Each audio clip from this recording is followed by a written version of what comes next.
Hello students, you all are most welcome to my English class.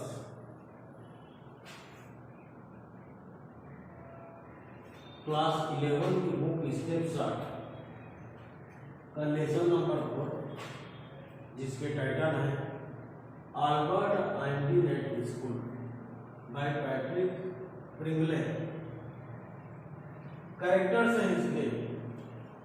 Einstein एक student है, Mister Brown ही English teacher है, doctor Weil एक friends of Yuri का friend है और doctor Elsa cousin live Berlin. Elsa इसकी चचेरी बहन है जो कि बार्लिन में रहती है और यूरी हिज फ्रेंड्स इसके मीन्स आइंस्टीन का फ्रेंड है। मिस्टर कोच मैथ्स से टीचर है, हेड मास्टर स्कूल के हेड मास्टर है। Place a school in Germany at मुनिक।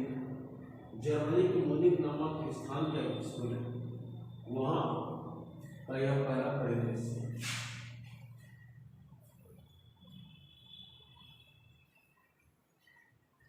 Albert Einstein school written by Patrick Pringle. Written by Patrick Pringle नामक writer ने इस पाठ को लिखा। अल्बर्ट आइंस्टीन स्कूल का मतलब है स्कूल में Albert Einstein. Albert Einstein is regarded as the greatest physicist since Newton. बच्चों, अल्बर्ट आइंस्टीन न्यूटन के समय के महान भौतिक शास्त्री माने जाते हैं। Physicist since Newton, Albert Einstein Newton के समय के महान भौतिक शास्त्री माने जाते हैं। In the following extract from the young Einstein the well known biographer Patrick Pringle described the circumstances which led to Albert Einstein's expulsion from the German school. यह पाठ द यंग आइंस्टीन से लिया गया है।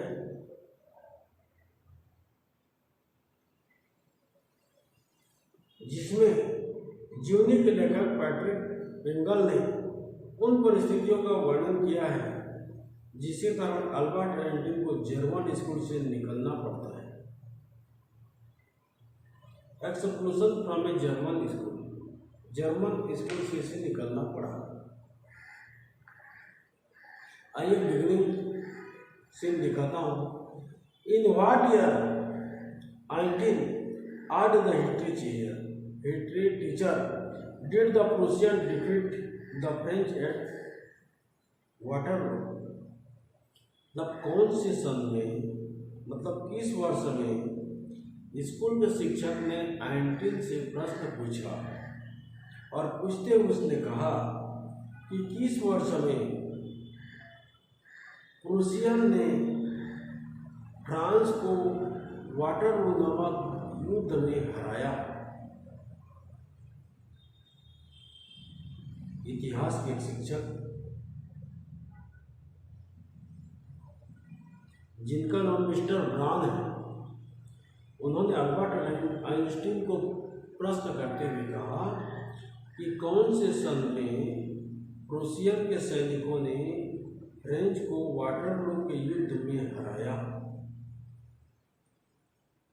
आई don't know sir. Albert Einstein कहते हैं sir मुझे नहीं पता। Why don't you know? You have been told it often enough. बोले तुम्हें कई बार बताया गया, फिर भी तुम कैसे नहीं जानते हो?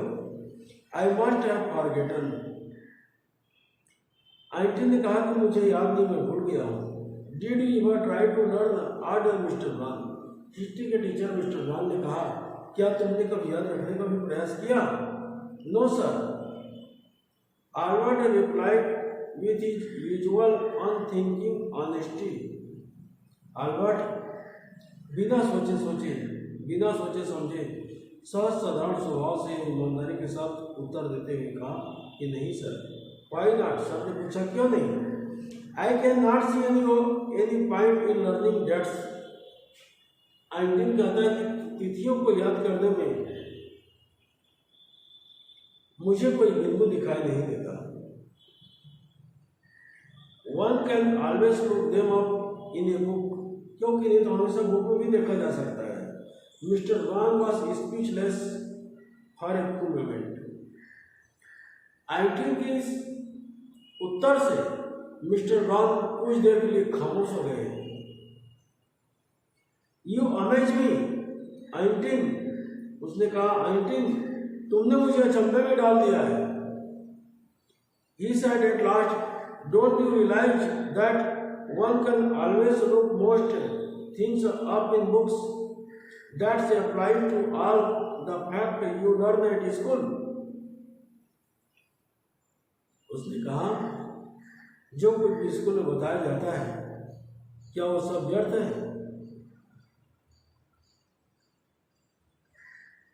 यस सर, उसने कहा कि हाँ sir. Then I suppose you do not see any point in learning fact.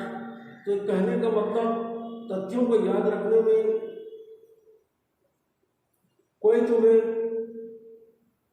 Point निश्चित बिंदु दिखाई नहीं देता। Frankly, sir, I don't, said Albert. Albert के मैंने कहा कि नहीं सर, मुझे नहीं दिखाई देता। Then you do not believe in education at all. तब तो ये सारे शिक्षा में तुम्हारा विश्वास नहीं है। Oh, yes sir, I do. I do not think learning fact in education. शिक्षा में तथ्यों को याद करने में जैसे शिक्षा को सीखने में मुझे कोई बिंदु दिखाई नहीं देता। In that case, said the history teacher with heavy sarcasm. sarcasm मतलब व्यंग्य करते हुए, वो भाष करते हुए हिस्ट्री के शिक्षक ने कहा, Perhaps you will be so kind as to tell the class the Einstein theory of education. शायद मुझे लगता है कि तुम जल्द ही आइंस्टीन के सिद्धांत के बारे में मेरे क्लास में बताओगे। तो अल्बर्ट लाल पीला हो गया। I think it is not fact that matter, but ideas. उसने कहा, ये कोई बात नहीं है, विचार, तरीका कोई बात है। He said, I don't see the point in learning the dates of battles. युद्धों को तिथि याद रखने में मुझे कोई तरीका दिखाई नहीं देता। Or even which of the armies killed more men. I would more interested in learning why those soldiers were trying to kill each other.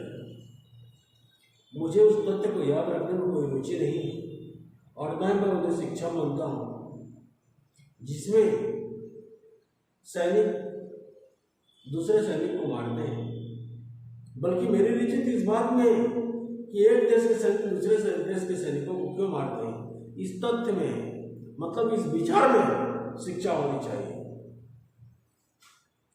क्योंकि इन तथ्यों को जो आप याद करने के लिए बोल रहे हैं उनको पुस्तक में हमेशा देख सकते हैं।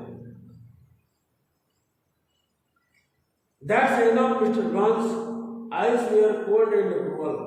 मिस्टर ब्लांक की आई एकदम लाल पीले हो गए। We do not want a lecture from you. तुम्हारे लिए हमारे लेक्चर का कोई वैल्यू नहीं है।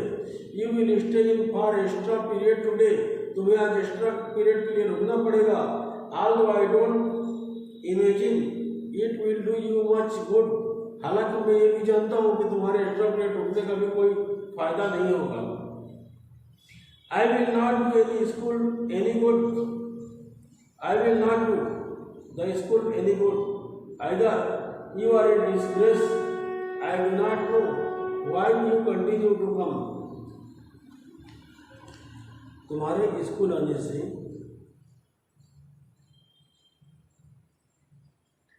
स्कूल को तो कोई फायदा नहीं और नहीं तुम्हें फायदा बल्कि नुकसान है।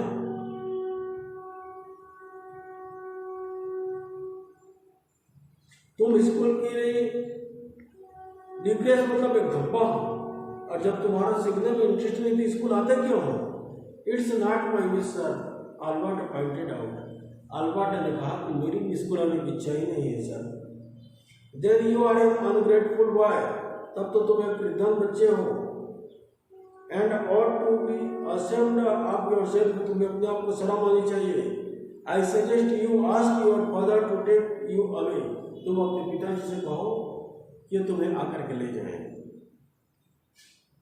अल्बर्ट फेल्ट मिजरेबल, अल्बर्ट बहुत दयनीय स्थिति महसूस किया। When he left school that afternoon, जब उस दिनों दोपहर को स्कूल छोड़कर गए। Not that it had been a bad day, most days were bad now anyway, but because he had to go back to the hateful place the next morning. खाली यही समय इसके लिए खराब नहीं है, आगे आने वाला भी समय उनके लिए बहुत से बद से बदतर है। क्यों? क्योंकि उन्हें इस घृणाप्रद स्थान में कल फिर उनको आना पड़ेगा, इसलिए आने वाले हर समय उनके लिए खराब है।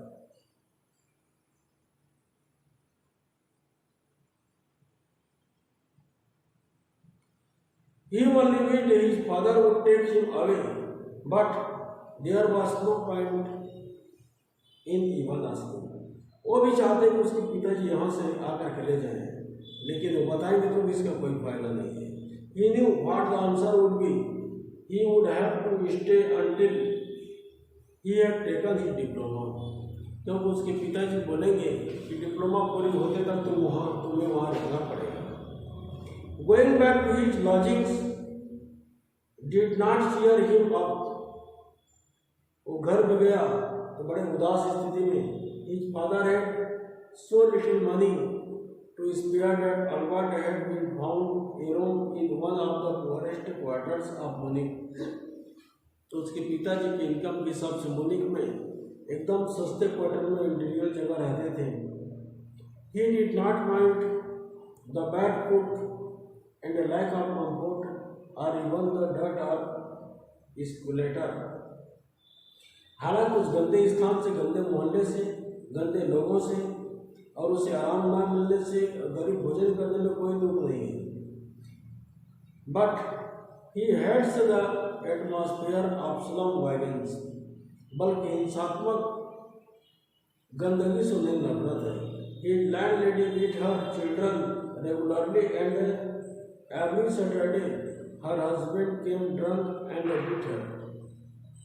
आए दिन उसकी मकान मालकिन अपने बच्चों को मारती थी और उसके मिस्टर हर शनिवार को शराब पी करके अपने बीवी को मारते थे। इस प्रकार स्कूल का स्थिति तो गंदा है, स्कूल के कंडीशन गंदा था ही। वो जहाँ निवास में रहते थे वो भी पूरी तरह प्रतिकूल था इनके। वो आता है यूरी नाम के अपने फ्रेंड को, जैसे बताया यूरी हिज फ्रेंड, यूरी नाम के अपने फ्रेंड को बताता है कि स्कूल में इस प्रकार की कंडीशन है और मेरे कॉलोनी में इस प्रकार की कंडीशन है, अब पढ़ने में मेरा कोई इंटरेस्ट नहीं है, इसलिए मैं घर जाना चाहता हूँ। लेकिन घर भी जाऊँगा तो पिताजी बोलेंगे कि तुम्हें डिग्री प्राप्त करते तक रुकना पड़ेगा, तो मैं क्या करूँ? पर मैं स्कूल जाने का मूड नहीं है। तुम किसी डॉक्टर को खोजो और बताओ क्यों मुझे तबीयत खराब होने का सर्टिफिकेट लिख कर देंगे ताकि मेरे को स्कूल जाना ना पड़े। एल्जा नाम की उसकी कजन थी जो कि बारहवीं में रहती है, उसको भी ये बताता है। एल्जा भी उसको समझाती है कि तुम्हें पढ़ना पड़ेगा और स्टूडेंट में तुम्हें आसानी से तुम्हारे साथ रहकर पढ़ लेते हैं। तुमसे कमजोर बच्चे भी परीक्षा में पास हो जाते हैं, तुम्हें भी पढ़ना पड़ेगा, तुम पढ़ा जाओ। तो बोलता है जब मेरी इच्छा ही नहीं है पढ़ने की तो पिताजी के पैसा खर्चा करके यहाँ रहने का क्या औचित्य है, उनका भी बर्बादी करूँगा। अंत में यूरी के फ्रेंड रहते हैं जो अभी अभी डॉक्टर बन करके निकले हुए हैं। डॉक्टर वेल से इनकी मुलाकात होती कराती है और डॉक्टर वेल उनको एक अस्वस्थता प्रमाण पत्र सर्टिफिकेट इसको doctor well handed him the certificate. Doctor well इनको नर्वस ब्रेकडाउन होने का सर्टिफिकेट देते हैं और उसको लेकर हुआ। अब जब डॉक्टर उसको सर्टिफिकेट दे, डॉक्टर को कहते हैं कि हाउ मच, मतलब इसका क्या रेट है, तो डॉक्टर कहते हैं nothing, if you have anything to spare invite Yuri to a meal, यदि तुम कुछ खर्च करना चाहते हो तो मेरा भी फ्रेंड है यूरी और तुम्हारा भी, तुम उसको भोजन करा देना। He is a good friend of mine and you are too, I think वह मेरे भी अच्छे मित्र हैं और तुम्हारे भी। इस प्रकार वह चला जाता है, डॉक्टर से सर्टिफिकेट लेकर के वो स्कूल जाता है। तो यूरी बोलती है don't forget to get reference to writing from your mathematics teacher first. Yuri reminded him, तब यूरी ने उनको याद कराया कि अपने मैथ्स के टीचर से रेफरेंस सर्टिफिकेट लेना मत भूलना। Mister Koch willingly give Albert the reference he wanted. Mister Koch नाम के जो मैथ्स के टीचर थे उन्होंने वो रेफरेंस सर्टिफिकेट उनको आसानी से दे दिए। If I say I cannot teach you anymore, and probably you will soon be able to teach me, will that be all right? He asked. Maths के टीचर मिस्टर कोच ने कहा कि I cannot teach you anymore, मैं तुम्हें और आगे नहीं पढ़ा सकता। अब probably शायद you will soon be able to teach me, शायद तुम शीघ्र ही इस काबिल बनो कि मुझे पढ़ा सको। That's a saying too much, sir, said Albert. Albert ने कहा, सर ने आपने बहुत बड़ी बात कह दी। That's only the truth, but all right, I will put it more seriously. ये बात तो सच है, सही है, परंतु मैं इस बात को जरूर गंभीरता से लूँगा। डॉक्टर वेल उसको सर्टिफिकेट दे देते हैं। उसके पश्चात हेड मास्टर उसको बुलाते हैं। हेड मास्टर जब उसको बुलाते हैं तो बोलता है चलो मेरे को लाइन में लगना तो नहीं पड़ेगा। हेड मास्टर बुलाकर कहते हैं your presence in the classroom make it impossible for the teacher to teach and for the other peoples to learn. तुम्हारी कक्षा में उपस्थिति से न तो शिक्षक तुम्हें पढ़ा सकते हैं और न ही अन्य विद्यार्थियों को। यू रिफ्यूज टू लर्न, अब तुम पढ़ने से इनकार भी कर देते हो। You are in content rebellion, तुम हमेशा विद्रोही बने रहते हो। And no serious work can be done while you are there, और जब तक तुम क्लास में उपस्थित रहोगे कोई गंभीर कार्य कक्षा में नहीं किया जा सकता। Albert felt the medical certificate almost burning a hole in his pocket. Albert का जो मेडिकल सर्टिफिकेट रखा था उसको लगा कि पॉकेट में पड़े पड़े ही जलने लगे हैं। I was going to leave anyway, he said. Then he was in agreement at least until the head said. From a moment, Albert was tempted to tell the man what he thought of him and of his school. Then he stopped himself without another word, holding his head high. The stalled out, shut the door after you, shouted the head. Headmaster उसको बोलते ठीक है तुम जाओ, कहीं तुम्हें निकालना ना पड़े तो, लेकिन दरवाजा बंद करते जाना। वो आगे निकल जाते हैं, दरवाजे को बंद नहीं करते हैं। और इस प्रकार good bye and good luck said Yuri when he left. You are going to a wonderful country. I think, I hope you will be happier there. इसके पश्चात प्रधान पाठक से मिलकर को निकल जाते हैं और अपने फ्रेंड यूरी को गुड बाय बोलते हैं। यूरी भी गुड बाय और गुड लक बोलती है ताकि तुम जहाँ भी जाओ सुखमय रहो।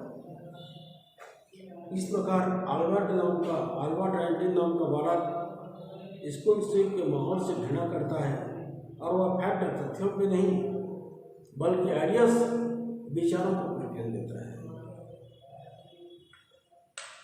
इस प्रकार बचपन में आल्बर्ट आइंस्टीन जो कि भौतिक शास्त्र के क्षेत्र में बाद में बहुत बड़ा कार्य किया और पूरी दुनिया में पॉपुलर हुआ। जो विद्यार्थी आज स्कूल से निकल कर जाता है, स्कूल के माहौल के पाता या इसके अनुकूल स्कूल में माहौल नहीं मिल पाता, वो विद्यार्थी स्कूल से बाहर रहकर अपनी ऊंचाई के बुलंदी को छूता है और दुनिया में एक सितारा बन जाता है। इस प्रकार स्कूल के एजुकेशन सिस्टम में भी व्यंग किया गया है। Thank you very much. See you in next video.